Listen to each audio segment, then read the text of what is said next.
Hello everybody, this side Dilip Singh Asola from DSA classes Udaipur.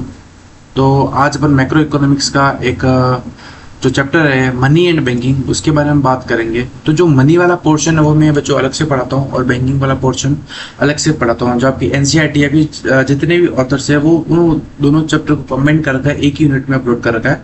उससे कोई issue नहीं है। पहले अपन मनी वाला पार्ट है, एक वीडियो मैंने पहले डाल रखी थी तो वो थोड़ी पुरानी थी, तो एक बार मैं वापस आपको रिकेप करा देता हूँ। वो वीडियो आप अच्छे से देख लेना, प्लेलिस्ट में गिवन है। तो मनी क्या होता है, मनी से पहले कौन सा सिस्टम चलता था आप सभी को पता है कि बच्चों की मनी से पहले जो सिस्टम चलता था वो बार्टर सिस्टम चलता था। सर बार्टर सिस्टम होता है कि गुड्स के बदले गुड्स, यानी कि एक्सचेंज ऑफ द गुड्स। यानी कि फॉर एन एग्जाम्पल कोई एक रामू है और एक शामू है। कौन है? एक रामू है एक शामू है। तो रामू को जो चीज चाहिए वो शामू के पास है और शामू को जो चीज चाहिए किसके पास है? रामू के पास में। तो वो दोनों क्या करेंगे, उस पर्टिकुलर प्रोडक्ट को पर्टिकुलर टाइम पर वो चीजें क्या कर देंगे, एक्सचेंज कर देंगे। उसको बोला जाता था सर क्या? उसको बोला जाता आपका बार्टर सिस्टम। क्या बोला जाता था बच्चों? बोलो बार्टर सिस्टम। क्या बोला जाता था? तो barter system it is a system in which goods are exchange for goods. इसको सी टू सी इकोनॉमी के नाम से भी जाना जाता है, यानी कमोडिटी टू कमोडिटी बोला जाता है। ठीक है, ये मैं रिकेप कर रहा हूँ क्योंकि ये सारी चीजें अपने पहले पढ़ रखी है। ठीक है, फिर इवोल्यूशन ऑफ मनी, मनी कैसा है, फिर agriculture crop, metallic coins, gold and silver, paper currency, plastic money या फिर ई करेंसी जिसको बोलते हैं, ये सब चीजें अपने एक वीडियो मैंने पहले से अपलोड कर रखा है बच्चों।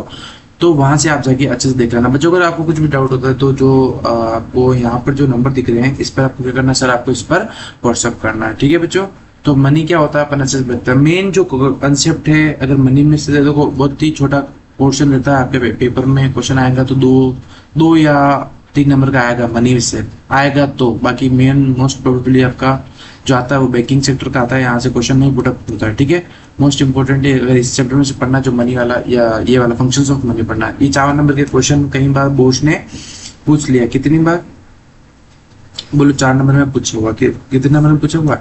4 नंबर में। ठीक है, चलिए अब बात करते हैं फंक्शन ऑफ मनी। दो है, कितने हैं?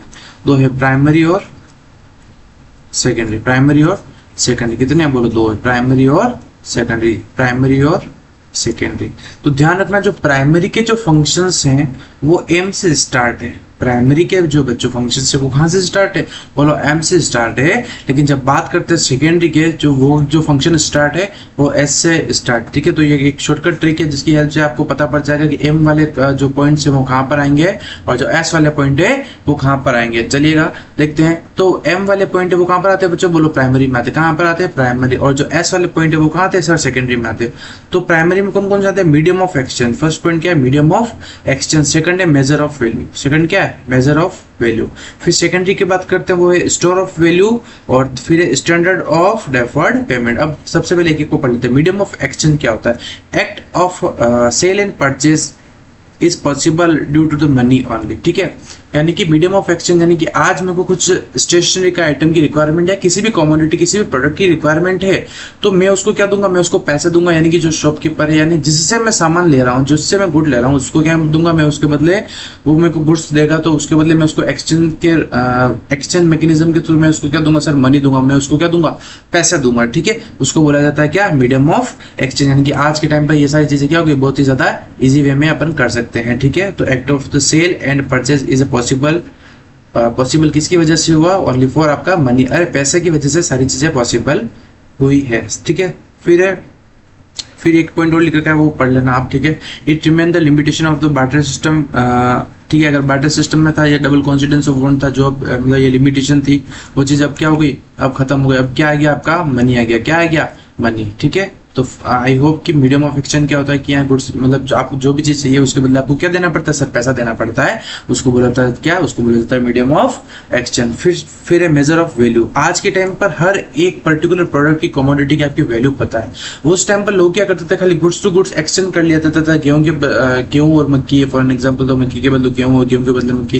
या फिर मेरे को पेन की रिक्वायरमेंट है, आपको पेंसिल की रिक्वायरमेंट रहता, अपन डायरेक्टली क्या करते थे? उस पर्टिकुलर प्रोडक्ट को, उस कमोडिटी को एक्सचेंज कर दिया जाता था। लेकिन आज के टाइम पर आपको पेंसिल की जो वैल्यू है वो भी पता है, और सर जो पेन की वैल्यू है वो भी पता है। तो आप कह सकते हो कि मैं ऐसे चेंज नहीं करूंगा, क्यों? क्योंकि जो मेरा पेन है वो कॉस्टली है, और जो आपकी पेंसिल है वो क्या है, चिपर रेट में आ रही है, 2 या 5 या ज्यादा से ज्यादा 10 रुपए में, लेकिन मेरा पेन कितने में है, 100 रुपए में। क्या आप चेंज करोगे क्या? सर बिल्कुल भी चेंज नहीं करेंगे। तो सर जो मेजर ऑफ वैल्यू वाला कंसेप्ट आया, यानी कि किसी भी पर्टिकुलर प्रोडक्ट की जो प्राइस कैसे पता पड़ती है, तो कब से ही मनी से पता पड़ती थी, बैटर सिस्टम में पता नहीं पड़ती थी। तो मेजर ऑफ वैल्यू यानी आज हर एक पर्टिकुलर प्रोडक्ट की आपको वैल्यू पता है, किसकी वजह से, only for measure of value. ठीक है, तो क्या क्या प्राइमरी में क्या है, फर्स्ट है मीडियम ऑफ एक्सचेंज, और सेकंड क्या है, सेकंड पॉइंट है, फर्स्ट है मीडियम ऑफ एक्सचेंज, सेकंड है मेजर ऑफ वैल्यू।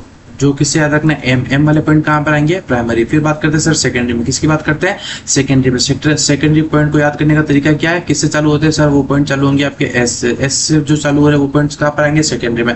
फर्स्ट है स्टोर ऑफ वैल्यू, यानी कि आज के टाइम पर आप हर चीज को क्या करते हो, स्टोर कर सकते हो, प्रॉपर वे में आप स्टोर कर सकते हो। ठीक है, बहुत सारी चीजें आपके रहती है। ठीक है, देन आफ्टर बात करते हैं sir standard of deferred payment. क्या बात करते हैं, स्टैंडर्ड ऑफ डिफर्ड पेमेंट, यानी कि आज के टाइम पर आप फ्यूचर में जैसे कि पेमेंट करना हो वो भी कर सकते हो। बैंक की भी बहुत सारी फैसिलिटीज है जो आपको बैंक आपको प्रोवाइड करवाता है। तो फर्स्ट पॉइंट क्या, store of value, wealth can be easily stored, purchasing power can be shifted from the present to future, यानी कि आज प्रेजेंट से जो परचेजिंग पावर है वो फ्यूचर में क्या हो गई, सर शिफ्ट होगी। ओनली फॉर किसकी वजह से, ओनली फॉर मनी की वजह से। किसकी वजह से, मनी। अगर मनी नहीं होता तो क्या आपको क्या लगता है, store of value, medium of exchange, फिर मेजर ऑफ वैल्यू, क्या ये चीजें पॉसिबल थी क्या सर, ये सारी चीजें पॉसिबल नहीं थी। तो फर्स्ट क्या, स्टोर ऑफ वैल्यू, आज हर टाइम पर हर एक पर्टिकुलर पॉइंट पर आप चीजों को क्या कर सकते हो सर, प्रॉपर वे में स्टोर कर सकते हो। और स्टैंडर्ड ऑफ डिफर्ड पेमेंट का मतलब होता है कि फ्यूचर में पेमेंट भी कर सकते हो, है ना। आप बोलते हैं ना काफी सारी चीजें अपन उधार पर लेते हैं, उसको फ्यूचर में पेमेंट करते हैं, तो ये किसकी वजह से पॉसिबल हुआ सर, ये सारी पॉसिबल हुआ ओनली फॉर द मनी। ठीक है, तो ये दोनों पॉइंट पड़े किसके, सेकंड के। ठीक है, फिर बात करते हैं मनी। क्या होता है मनी, तो money is what money does. ठीक है, money is anything that is generally acceptable as a mean of exchange and the same time act as the measure and the store of value। ठीक है, फिर in simple words, क्या in simple word, money is anything which is perform the 4 main function. ठीक है, की तो आप definition ये लिख सकते हो किसकी, मनी की, या फिर आप क्या लिख सकते हो, ये वाली डेफिनेशन लिख सकते हो, क्या इन सिंपल वर्ड्स में मनी को क्या बोल सकते हैं, medium of exchange, measure of value, store of value है, और स्टैंडर्ड फॉर डिफर्ड पेमेंट। यानी कि इन 4 पॉइंट को भी आप कमेंट कर दोगे तो भी किसकी डेफिनेशन बनेगी, तो बच्चों वो आपकी डेफिनेशन बनेगी किसकी, मनी की। तो दोनों डेफिनेशन एप्लीकेबल है, दोनों लिख सकते हो, बोर्ड्स में नंबर नहीं कटेंगे। ठीक है, सिंपल वर्ड्स में लिख लेना ज़्यादा बेटर है, ज़्यादा कॉम्प्लिकेटेड मैटर नहीं करना है। और ये इतना chapter as a commerce student आपको अच्छे से पता होना चाहिए कंसेप्ट, लेकिन आपके एग्जाम रिलेटेड में यहाँ से क्वेश्चन बहुत ही कम पूछा जाता है। जो मेन क्वेश्चन जो पुटअप पूछा जाता है वो आपका बैंकिंग सेक्टर से पूछा जाएगा। लास्ट कंसेप्ट है वो है आपका मनी सप्लाई। मनी सप्लाई यानी कि कौन कौन सा ऐसा पैसा है, किस किस का पैसा अपन इंक्लूड करेंगे, किसके अंदर, बैंक के अंदर या फिर मनी सप्लाई में। अरे मनी सप्लाई के अंदर कौन कौन सा पैसा है जिसको अपन इंक्लूड करेंगे, तो देख लेते हैं। किसकी बात करें, मनी सप्लाई।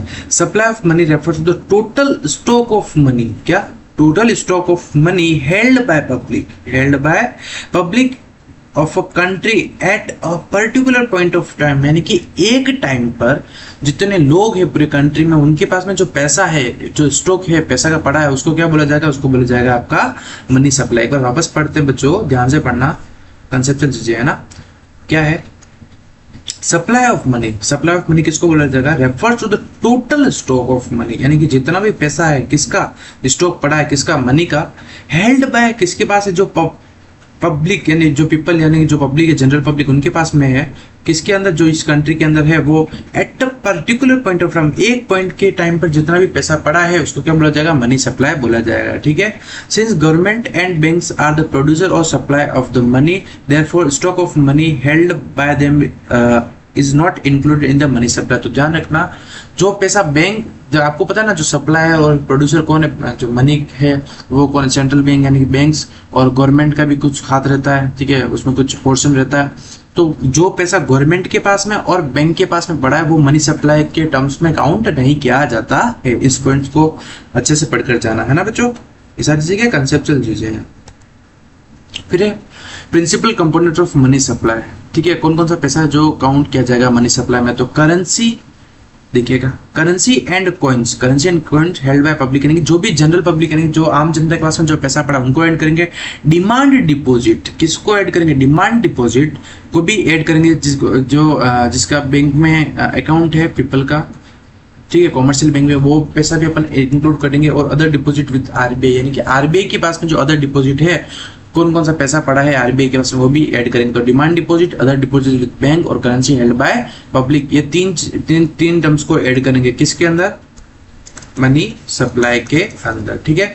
तो यहाँ पर मनी सप्लाई क्या होता है कि ऐसा पैसा जो जनरल पब्लिक के पास में पड़ा है वो डिमांड डिपॉजिट और other currency with other deposit with RBI के पास में जो पैसा पड़ा है वो मनी सप्लाई के अंदर ऐड किया जाता है। इतना ही ध्यान रखना, ज्यादा कंसेप्ट रखना नहीं है, ठीक है। लास्ट देखो बहुत सारे फैक्टर्स होते हैं जैसे कि M1 है, M2 है, M3 है, लेकिन आपके 12th क्लास के रिगार्डिंग ये M1 ही आता है। तो M1 होता है, उसके अंदर क्या क्या मनी सप्लाई के अंदर M1 मेजर, ये क्या है मेजरमेंट्स, किसके मेजरमेंट, क्या है मेजरमेंट, ठीक है। तो फर्स्ट है M1, फिर M2 M3 भी होता है, वो अपने का काम के नहीं है। तो M1 पढ़ते हैं।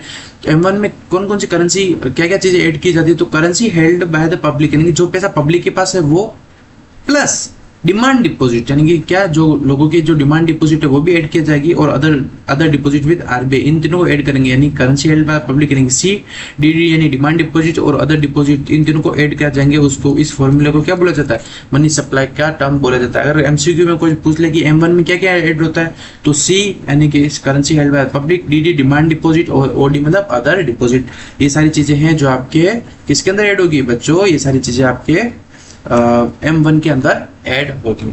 तो बच्चों एक बार फटाफट रिकैप कर लेते क्या क्या पढ़ा। सबसे पहले हम देखा था मनी से पहले कौन सा कंसेप्ट चलता था, आपका बार्टर सिस्टम चलता था।